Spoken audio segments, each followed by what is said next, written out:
There is a missing dimension in world affairs. And in this presentation, I'm going to talk about that missing dimension, because people all over the world know there's something wrong. But whatever it is that's wrong, it's organized, and it's not getting any better, it's getting worse. And so the subtitle for this presentation is Where We've Been, Where We Are, and Where We're Going. There is a missing dimension in world affairs, and I'm going to show you what that is. The word fascism.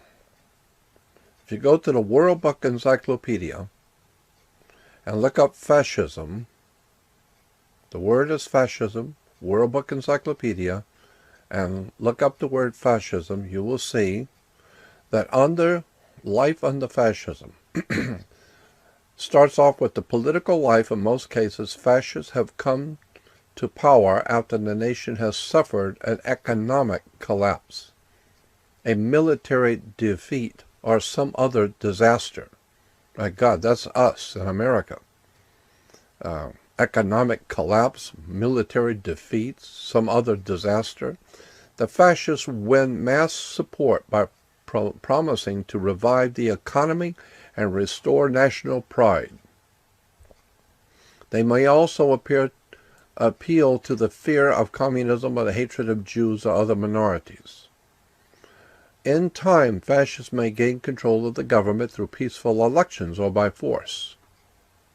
After the fascist party takes power, its members replace men and women in the executive, judicial, and legislative branches of government, and in most cases one individual, usually a dictator, with great popular appeal, becomes the leader of the government. Fascists permit no other political parties, no opposition to their policies. The fascist desire for national glory leads to an increase in military spirit and the buildup of the armed forces. After the military forces become strong enough, they may invade and occupy other countries. Sound familiar? These organizations, which consist of both workers and employees, are called corporations. Fascism is corporatism. So we call it corporate fascism. In reality, these corporations are controlled by government. A fascist country is sometimes referred to as the corporate state. And personal liberty, your freedoms and liberty, is severely limited under a fascist government. The government also controls the newspapers, radio, other means of communication in the country. It issues propaganda to promote its policies. It practices strict censorship to silence all opposing views. So much for fascism. The symbol for fascism is a bundle of sticks, a bundle of rods with a hatchet head. Look up the word in the dictionary, encyclopedias, go on the web, and learn more about this symbol called a fasces, F-A-S-C-E-S, a bundle of sticks with a hatchet head. Here in one dictionary it says fasces, a bundle of rods containing an axe with the blade projecting, worn and brawn before Roman magistrates as an emblem of official power. So fasces was a Roman symbol for political power. Caesar. And the reason why it's a bundle of sticks, because you can break one stick easy, but if you put a bunch of sticks together, it becomes what George Bush calls a coalition. I like that term, a coalition of nations, a coalition of armies. It's not just one army. We have many good people fighting with us. It's a coalition, or a group of sticks. So here's the coalition of a group of sticks with the hatchet head. We see that symbol on ancient coins. We see it here in pictures in Rome. The fasci is a very famous symbol for the ancient Roman Empire. Here you'll have Here it says it's the power of life and death. Pontius Pilate, or the emperor here, were followed by a lictor, who held the fasces. This was an axe bound in a bundle of sticks. It symbolized the official's power to punish and execute people. So in ancient Rome, the symbol for power to put you in prison, to kill you, the symbol of the emperor was a fasci, a coalition, so to speak, a group of sticks with a hatchet head. So if you get out of line, they're going to give you the axe.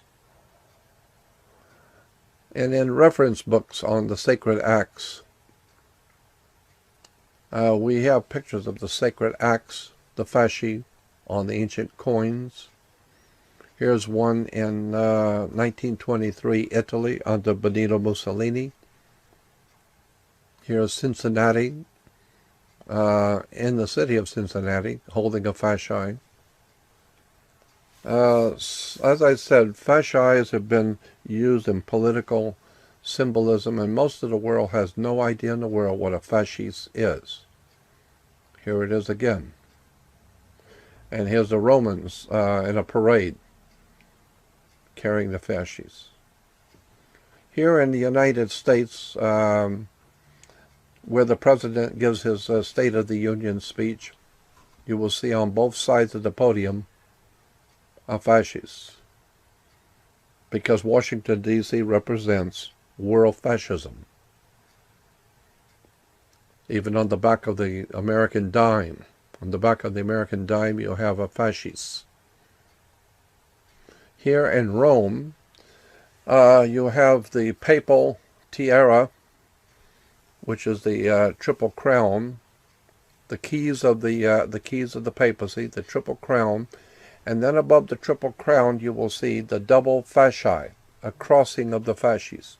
This is a Roman Catholic symbol, crossing Roman fasces. Here it is again. Here it is in Rome. Here it is in the United States Senate. This is why Caesar each morning would go up on the hill to something called Capitoline Hill, or Capitol Hill, to preside over the Roman Senate. So today, we still have the Roman crossing of the fasces and the United States Senate. So here we have a book, a reference book on the symbol of the axe. In Egypt, the axe was a symbol for God. In the ancient Crete, the axe was a symbol for God. In ancient Rome, the axe was God. In Greece, in Germany, the British Isles, even in America, the axe was a symbol for God. And in the Hebrew religion, Jehovah was always pictured also with an axe, the Hebrew God with the axe. But in Rome, which is what we're talking about today, the axe was a symbol for God, the fasces. Now the word fasc, this is interesting. A fascis comes from, and this is a law dictionary. And in a law dictionary, FAS means that which is right or just in the sight of God, as distinguished from JUS, which is more frequently refers to that which is right in the aspect of man-made law. So the two words we're dealing with here in Latin, one is JUS, just, which gives us that word justice. JUS is a word used in relation to man-made laws. But FAS is that which is right and just in the sight of God. So it's God's law, is FAS. Here's another, FAS, divine law or command. So when you're talking about divine law and command, you're talking about God. If you're talking about God, you're talking about the papacy, the Pope, who can bring together many nations into a coalition of nations. Here we have Jesus holding the many sticks together. So fascism and world conflict is another facet of this story of the symbol of the fasci. Fascism and world conflicts. Here's Benito Mussolini. The symbol of the fasci was on his main symbol for fascism in Italy during the Second World War. Here's Mussolini on the left, conferring with all of his international banking cartel friends who were also financing fascism. Here's Mussolini's flag with the fasci.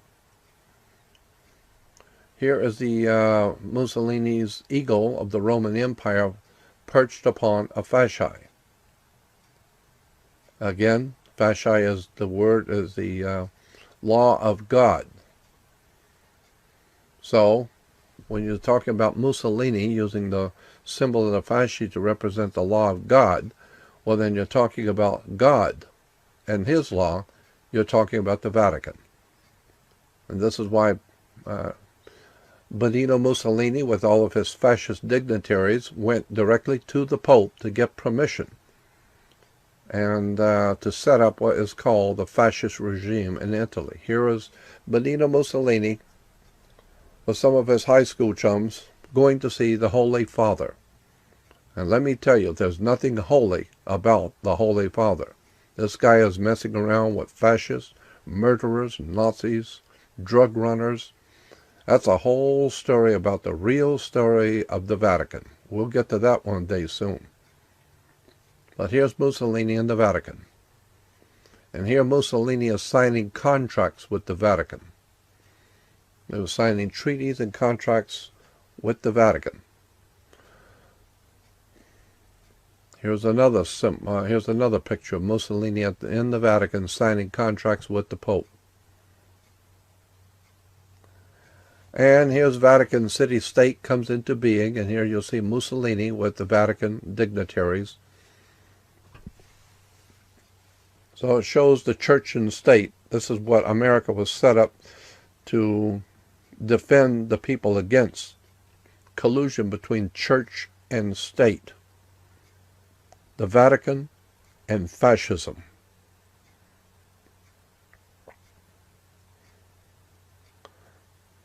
You'll see pictures of the Pope with Mussolini. Mussolini had a fascist friend named Adolf Hitler. Hitler was also a fascist. But his form of fascism we call National Socialism or Nazism. And the two of these, Beavis and Butthead, both fascists, both murderers, and both crawling on their knees to their master in Rome. Here's Hitler and Mussolini, two fascists during World War II that brought about World War. You'll see the fasci and the swastika for Hitler and Mussolini. You'll see the stamp with both the fasci on one side and the Hitler swastika on the other.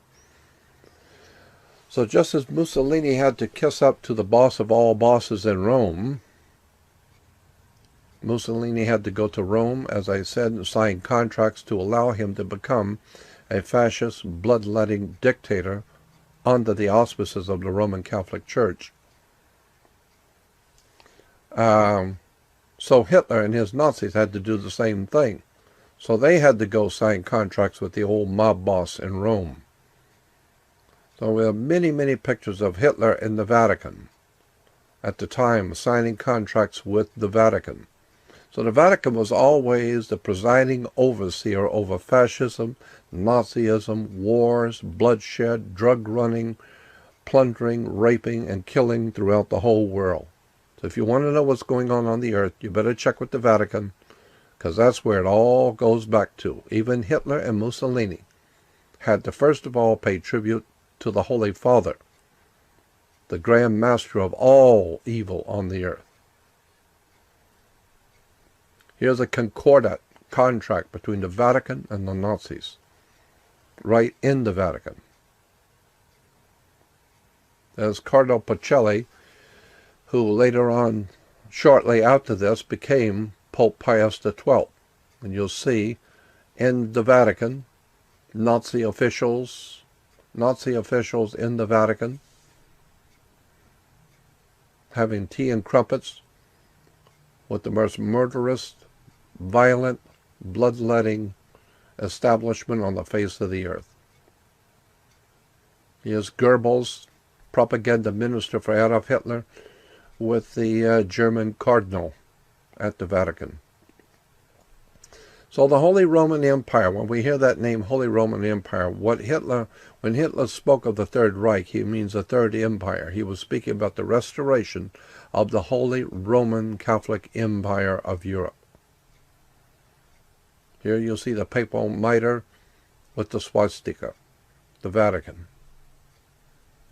Here's pictures coming out of magazines in 1934 of Catholic priests carrying the cross of Hitler, the swastika cross. Here is Hitler and the papal nuncio at their big celebrations. Hitler always had all the top Catholic dignitaries there, shaking hands and supporting him. Here he is in the Vatican. And here's a papal nuncio coming from meeting with Adolf Hitler.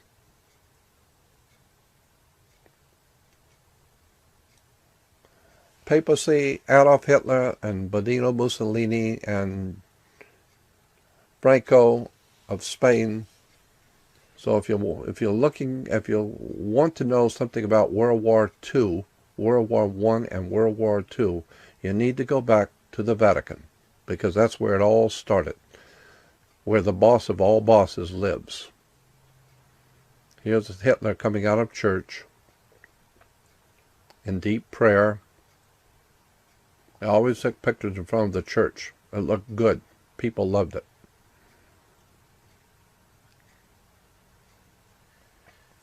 Here's Catholic clergy saluting Hitler. Catholic priests saluting Adolf Hitler. This is a lot of history that the people of America don't know. The Catholic Church was a Nazi organization from day one. They financed Adolf Hitler, and they promoted and protected the Nazis. Big story. There's a lot of stuff people don't know. Catholic priests saluting Hitler. Clergy saluting Hitler.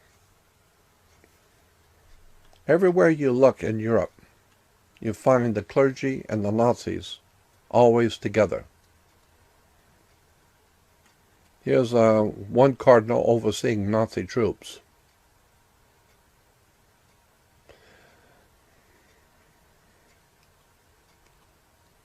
Nazis and Catholic nuns.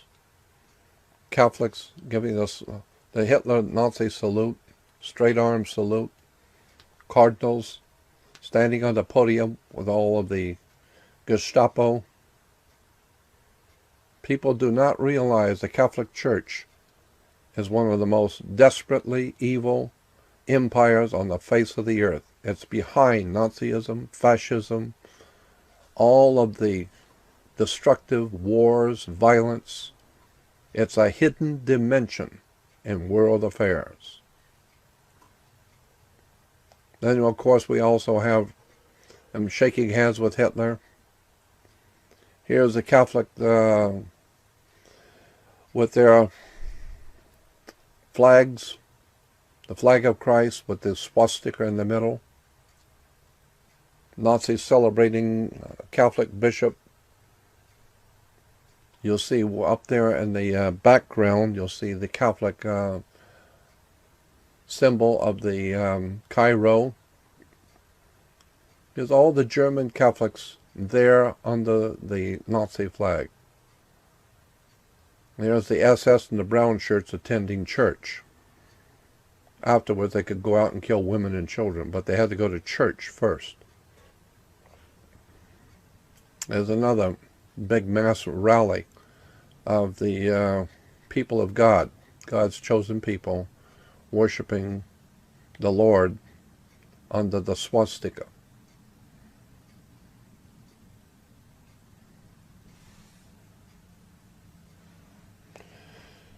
It's actually very disgusting once you start seeing how the church, the Catholic Church, and the Protestant Church both were heavily involved in the support and direction of Adolf Hitler and Mussolini. They were always there to support Hitler.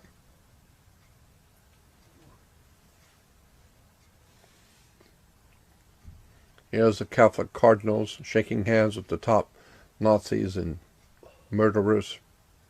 Here they are in front of their church, shaking hands with Hitler. There's a book even called Hitler's Pope, The Secret History of Pope Pius XII. This Pope Pius XII used to go visit Adolf Hitler. This is when Pius, before he became Pius XII, was the papal nuncio, and he would go and visit Adolf Hitler to make sure that Hitler got his orders correctly.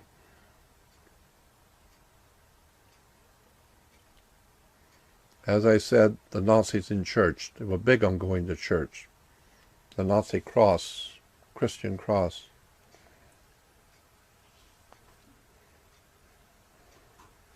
Here, one of the Holocaust survivors painted a picture of the Vatican Pope and the Nazis together. Also, General Franco of Spain had to bow and kiss the ring.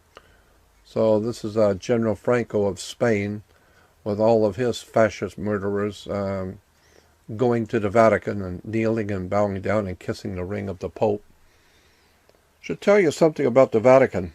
And all the murderers, bloodletting murderers of the world, gang leaders of the world, they all go and pay respects to the Holy Father. Then they can go out and murder and kill.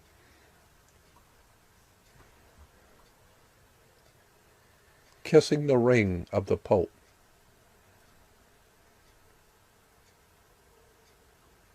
Jesuit priest taking up arms against the government. But back to Mussolini and the Vatican Euro-fascism. Mussolini, Vatican fascism, Vatican meeting with the Pope. And here is Mussolini on the right, and the clergy hailing Hitler. Here's Mussolini visiting the nuns. So, as I said, there's so many pictures showing the connection between the Nazi, the fascists, and the Vatican. Vatican priests are always, and in every case, always in the middle of all wars, supporting and promoting tyranny, totalitarian dictatorship, murder, violence. There's just hundreds and hundreds of pictures, of which we only have a few here. There's another Vatican Nazi group called Ustashi. This is from Croatia. And here is the Vatican official shaking hands with the leader of, in Croatia, of something called Ustashi, or Ustashi. The Ustashi was a military Catholic group. They were very, very staunchly Catholic, but they were military in Croatia. And here is Adolf Hitler meeting the leader of the Croatian Catholic military. There's the Catholic cardinals, priests, with the Ustashi. There's the cardinals and priests and the government of Ustashi. Clergy, there, all the Catholic priests.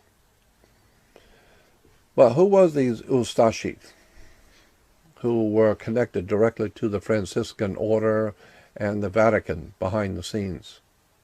Well, the Ustashi were, as I said, Croatian Catholics. And there's the cardinal sitting with all the military officers of Ustashi in Croatia.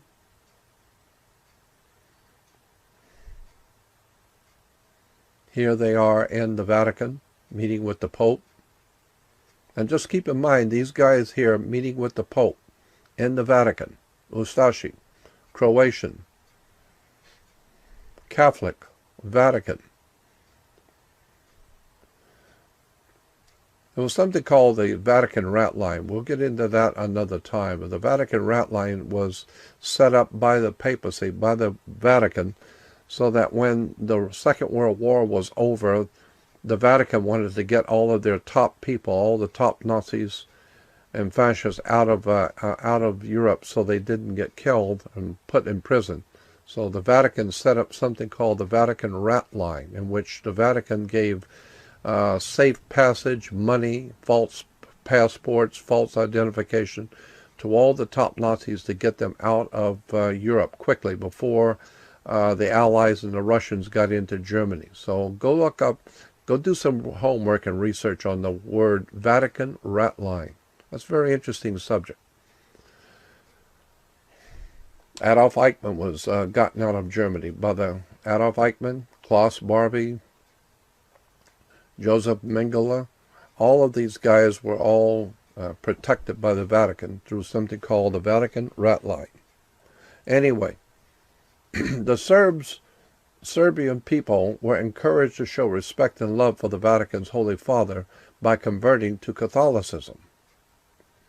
So the church wanted the Serbian people, those who were not Catholic, to convert to Catholicism, and therefore the whole country would be Catholic. And here's the forced conversion of Serbians to Catholicism. They had to bow on their knees and agree to become Catholics. Blessing of the new Catholics that have agreed to become Catholics. Because if you didn't convert, this is what you got. Pictures of Ustashi cutting the heads off of people while they're still alive. They take saws and cut your head off. And then they will walk around showing the head that they just cut off. It's incredible, the kind of violence and mentally deranged murder that these Ustashi, that the Pope blessed them so they could cut people's heads off, chop their heads off. Even in the church, we see such grotesque stuff. Here, this guy's going to cut the other guy's throat, and they're holding a plate beneath it so they can take the blood and use it in a ritual. Here, Ustashi is beating non-Catholics in the streets, killing them, leading them up to pits, throwing them in, and murdering them. Then putting them into a hole and killing them. Anybody who didn't worship the Holy Father and love the Lord Jesus Christ and go to and love the Holy Father at the Vatican, get your head cut off with a saw or murdered. No wonder the Catholic Church has become so great and holy all over the earth, is because in Europe, if you didn't join the Catholic Church, you're dead. It kind of reminds me of the Vatican Inquisitions that most people have all forgotten about also. But that's something you don't need to forget about. You better learn about the Inquisitions of the Vatican. This happened during the Middle Ages, early Middle Ages, where they would torture people who were not Catholics. And if you weren't a Catholic and you didn't want to join the Catholic Church and worship the Holy Father and worship the Lord, then they would torture you and put you to death. This is the Catholic Church's real history. This is where this stuff really comes from. Hanging people up and down from the ceiling, tying people up. This is the Catholic Church, real history. Tying people to timbers and burning their bodies while they're still alive, burning them at the stake. Waterboarding, that's where we get the waterboarding, is from the Catholic Church. That was a favorite in Rome, was to waterboard people, pour water down your throat, so that you couldn't breathe, and torturing your body at the same time to make you agree that you love the Lord Jesus and you will turn and be a Catholic, because if you don't, God help you. So the Catholic Church is replete with history of burning people, torturing people,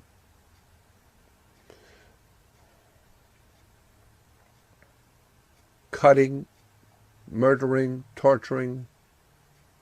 And one picture shows the guy with a baby, killing a baby by bouncing its head off of a stone, hanging people, and then burning the bodies, nailing people's and cutting into their knees with saws, cutting their legs off, tying them upside down and cutting them with saws. This is the Catholic Church. This is the rule of Rome, the Holy Father. This is the Inquisitions. The Catholic Church growing in power. This is the way the Catholic Church grew in power. They tortured people until they either confessed or joined the Catholic Church. This is the history of fascism, Nazism, totalitarian fascism, and behind it all is the Church. Now back to the symbol of fascism and what this means for you and your family today. Fas is God's law, Fas, F-A-S, divine law or command. For over 2,700 years, Rome has dominated Europe. And through Europe, Rome has dominated the entire world. Think about that. For almost 2,700 years, the Roman Empire has dominated Europe, and Europe has dominated the world. So for the last 1,685 years, the popes and the Vatican have been the boss of all bosses, both secular and spiritual, in Europe. So all who rule today in Europe and America by divine right do so through the Holy Father in Rome as a representative of God on earth. This is why today American political leaders such as Condoleezza Rice and Nancy Pelosi and the President Bush, as Americans, as representatives of a free people, as Americans, they bow and kiss the ring of a foreign dictator. Does this tell you something about where America is and where it's going? Nancy Pelosi bowing to kiss the ring of a foreign dignitary. That should tell you something about the Bush regime and Condoleezza Rice with her Chessy cat grin. All of these people are traitors. Here you will see in Europe the king and queen holding the earth, dominated by the cross. So here's how this fascist Roman Vatican plays out in the world today. We start off very simply. This is a very quick concept. We start off with the fact that God is in heaven and He alone owns the earth and the universe. So God owns the heavens and the universe, and He also owns the earth, and you'll see the earth in His hand with the cross. And one day God had a son. His son's name was Jesus. God's son was named Jesus, and one day, of course, Jesus grew up and became a man. Later, God's son became King of Kings and Lord of Lords. He's now the king over the earth and over the heavens. Why? Because God the Father created and owns the earth, so He holds the earth in His hands, so to speak. So here's God in heaven holding the earth in His hands. And you'll see the cross dominates the earth. This is why today in Europe you will find rulers with their symbol of the earth and the cross that dominates. Comes directly from God in heaven. So now God's Son, Jesus, has been given the right to own and rule the earth and all life on it for God his Father. So Jesus has a right to rule the earth any way he chooses. So the earth belongs to Jesus now, because God the Father has given it to him. It's his earth and it belongs to him alone. So in fact he is a sovereign over the whole earth. He is a good and kind sovereign, but a sovereign nonetheless. So Jesus owns the whole earth. And it follows that the first responsibility of a sovereign is to lay down the laws for us, his earthly subjects. So therefore we now have something called God's law, that we have to obey God's law. Those laws would be binding on all people of the earth because those laws are in fact God's law. Moses gives us God's law. But since God's Son, Jesus, is living with his Father in heaven, Jesus is now up in heaven with his Father, so someone has to be appointed by God to stand in for and represent the sovereign of the earth, Jesus, and administer his laws and world government for the people of the earth. So therefore Jesus is now in heaven, but he is the sovereign over the earth. He is the Prince of Peace. And therefore the papacy is in position now representing God. The Pope represents God to be the powers behind the thrones. So the papacy and the clergy are always the advisors of kings for Jesus. Since Jesus is not here, the papacy will advise the kings on what is the correct thing to do. This is why you see Bush welcoming the Holy Father so he can kiss the ring and bow down and kiss the ring of a foreign dictator. Here's Bush bowing down to the Pope and getting his orders from the Pope.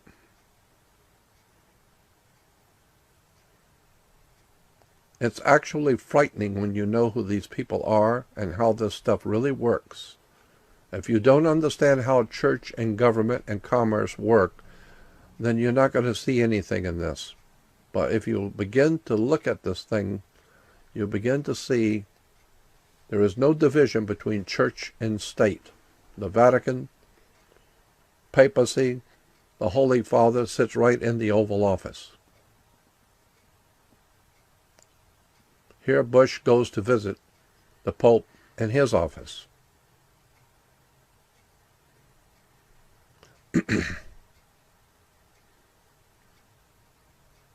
And everybody thinks this is so pretty and so nice, never realizing what this church really represents. Here's Jeb Bush, brother to George Bush, at the Vatican, on his knees before the Holy Father, which is good. He needs to be on his knees before the Holy Father. And he's knighted in the Knights of Columbus, a Masonic order within the Catholic Church. So it should tell you something about who he is and who he's working for. And there's the Knights of Columbus with their symbol, the fasci, if you'll see the fasci in the middle. The Bushes with the Pope. It doesn't matter what side of the political spectrum, as long as everybody remembers who the boss is. So even Democrats, Republicans, peace and freedom, it doesn't matter what political party, as long as you remember who the boss is. As I said, here's Speaker Nancy Pelosi kissing the ring of the Pope. Both sides, Democrat and Republican, with the clergy of the Catholic Church in the middle. There's Bush and Gore with the Cardinal in the middle.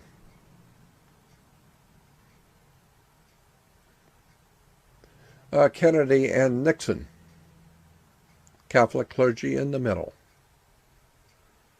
Obama with the clergy. Yeah, McCain on one side, Obama on the other, and their master in the middle. And everyone's enjoying themselves, and nobody seems to realize what's really going on here.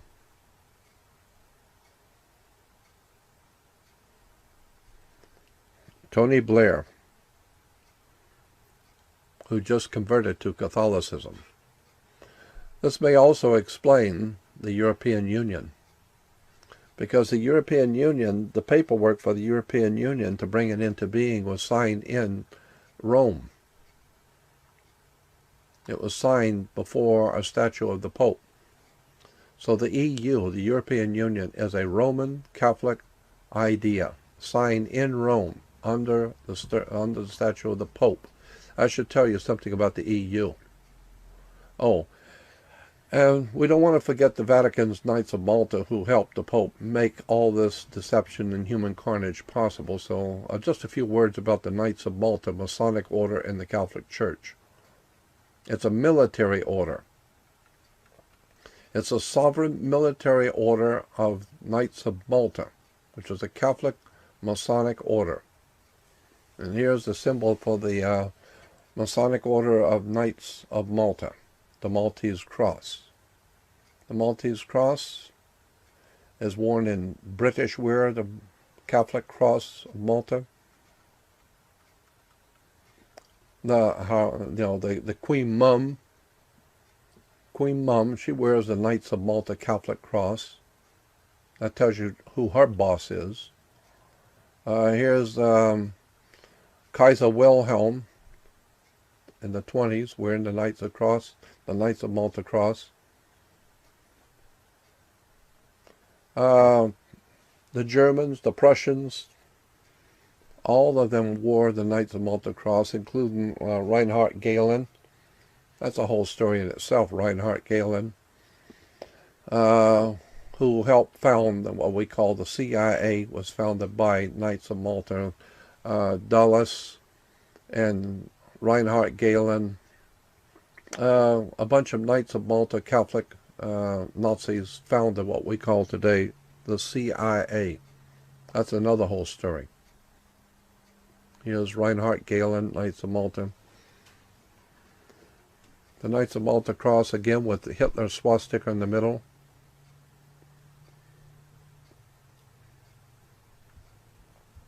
Veterans of foreign wars in the U.S. Oh, and here's the Archbishop of Canterbury in England wearing the Knights of Malta Cross for the Roman Catholic Church.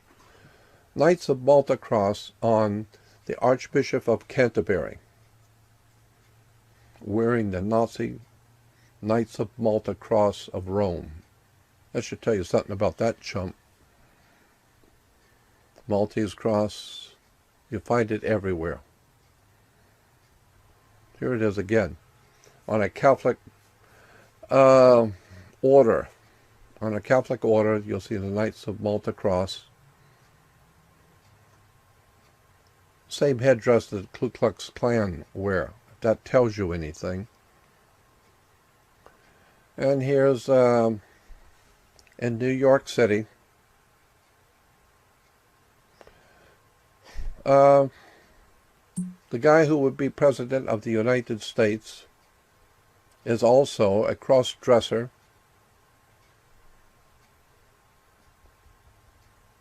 Knights of Malta.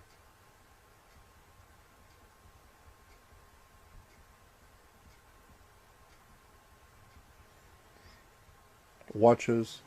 And in conclusion, I want to look at, for a quick moment, at the Vatican Nazi Iron Cross. Now that we've seen some of the Knights of Malta people, the Iron Cross, a Heraldic symbol associated with Germany. It's a very ancient symbol from the ancient world, but here it is. It's a symbol of deity. Here it is in the Knights Templar degree of Freemasonry.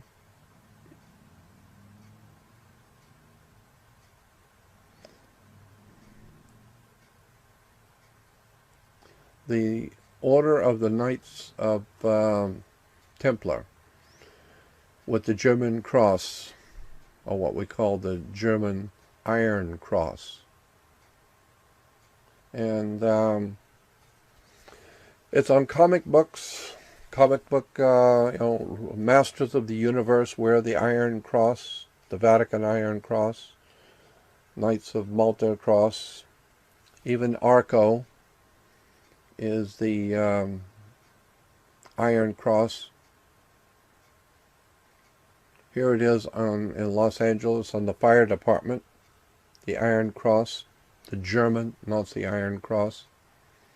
Here the Pope wears it on the tiara, the Iron Cross. Here's the Pentagon.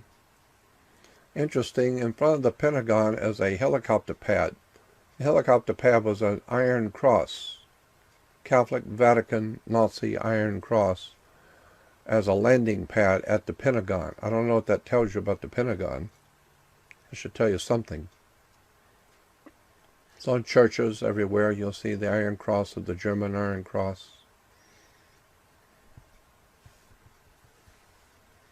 Christians use it everywhere. Adolf Hitler used it. The British royalty used it. Duke and Duchess of Windsor loved to go visit Adolf Hitler. They were Nazis also. Here's the Iron Cross again. Here's the Iron Cross, the German Iron Cross on so-called British royalty, showing that the British royalty are actually German. But here in America, this is the most important. Here in America, you have Catholic and Christian churches, Protestant churches also, using the old German Iron Cross, the Nazi German Iron Cross. Here's the German Nazi Iron Cross in Germany. You will see the swastikas on the caskets. There's a company that sells Christian products and Christian gifts, and this particular series of products by this Christian company is called Hardcore Christian Decals. Hardcore Christian. And what do we have for a hardcore Christian if it isn't the German Nazi Iron Cross?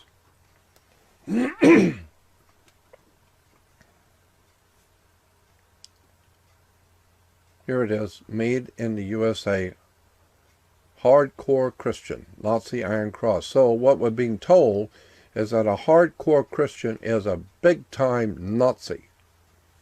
Nazism, German Iron Cross, is equated with being a hardcore Christian. No wonder we're having the problems in America today, because our people are so profoundly stupid. They have no idea in the world what they're doing. Get the point? Hardcore Christians are Nazis. One nation, under God. All the conspiracy against the human race is made possible by the fascist media and the press. Fascist media today in America pumps out all that Vatican wants you to know. That is the bottom line on fascism.